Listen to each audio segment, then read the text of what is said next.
Right. So how did you take the lead in this event? Well, I suppose the right answer is I didn't have like much of a choice because they asked me to do it, and you always say yes. But the more emotional answer is I'm honored that they asked me to take the lead in it because everyone in my office knows I am constantly talking about women's equality and women's issues, probably to the point of annoyance in my office. I'm definitely sort of a wear your feministness on your sleeve. And so that's sort of how I got involved in the project. I think they just thought it would be a good fit. And I just think it's so important. I don't have kids, but I have a niece, I have a nephew, and I just think that while we've come a really long way, there's still a lot of ways that women aren't well represented or represented in the ways that they can be, both in sports and media, and it's something that we should keep fighting for. I'd imagine one of the fights you're fighting tonight is so that that is not an annoyance to people. Most of that doesn't have to be talked about as much. But what do you think has been the main change in the way that people talk about women in sports over the years? Well, one, I think a lot more people it's accepted. Like when I first started in the business, it was, the first time I ever went into like a clubhouse was probably 1997 or 98 as an intern. It might have even been 1996. And guys are dropping their towels and they're getting close to you and they're asking you to, I mean, I literally had a player once chase me out of a clubhouse and ask me out on a date in front of all these people and send flowers to my office, like things that you could never do now.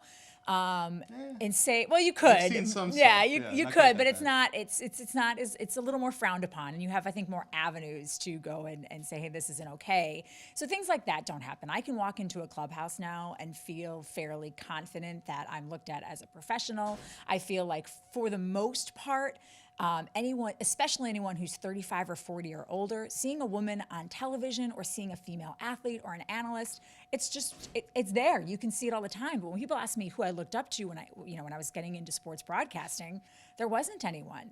There was no one for me to look at and say, oh, hey, I want to do that when I grew up. But now there is, and now there's a lot of different examples, and I think that's where we made our biggest strides.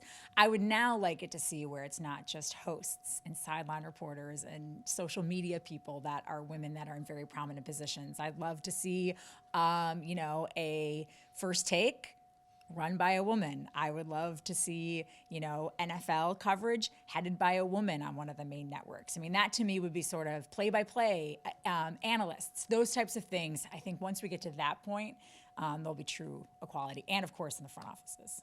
Yeah, I mean, for me, I looked up to Jackie McMullen when I was growing up. That was someone who was both a great writer, had great composure, had a balanced look on life. I mean, who's someone that you see nowadays that you think could be a great role model to aspiring journalists, regardless of their gender? Wow, that's a great question. Jackie McMullen for sure, and I'm not just saying that because she's She's so from great, here, but yeah. She is a great writer. She's not on social media, which I am, but a little sort of minimally.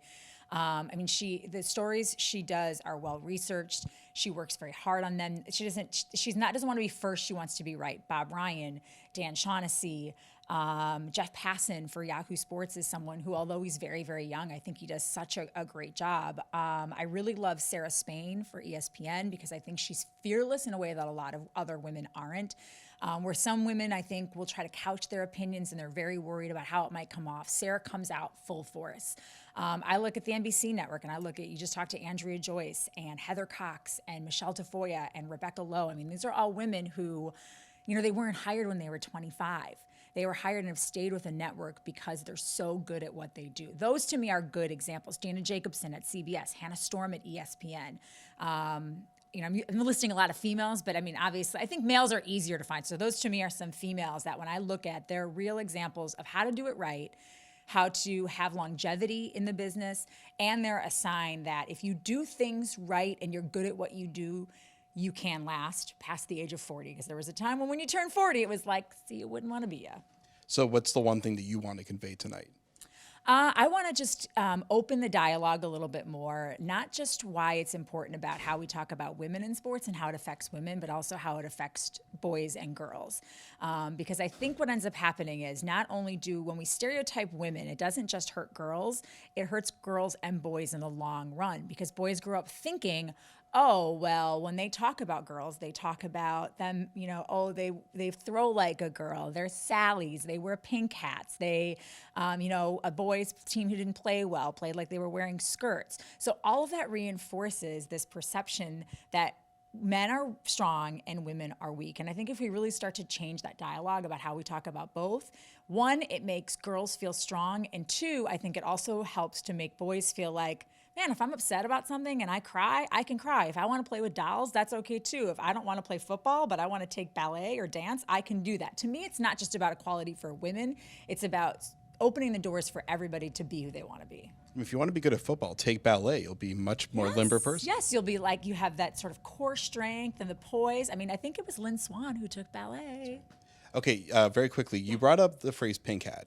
And that's been around for a little while now. Yes, I think it kind of started here, right? Like the Red Sox, and I they specifically won. associated with the Red Sox. Yeah. And that was something that I would go to Fenway games when I was a kid, and I would see it would be mostly girls wearing pink hats that you would perceive as not actually knowing anything about the game, and then it just there for the fun. But now that I'm older, I start to understand that there's kind of a bit of a bias, and it's a little bit damaging. It's a little bit unfair. I mean, how do you feel about that phrase? How do you feel when you hear that phrase? I mean, I hate it because, again, a pink hat, and people can say, oh, well, it's just related to the Red Sox, and it's related to this craze that happened after they won the World Series in 2004, and then they had all these sort of fringe fans come up. But the reality is, when you think of pink, you think of girls. And when you think of girls, you think people who don't understand sports. And so when the two go together, then you think girls don't know anything about sports, pink hat. To me, that's just, again, that's damaging. That's saying to a little girl, you can know a little bit and you can be kind of this fun fan and you can go get your nails done at the ballpark, but you're not a real fan because a real fan wouldn't wear a pink hat. Well, to me, just because you wear a pink hat, maybe you just like the color pink. Maybe you're a huge fan and you just happen to be a girl who likes a pink hat.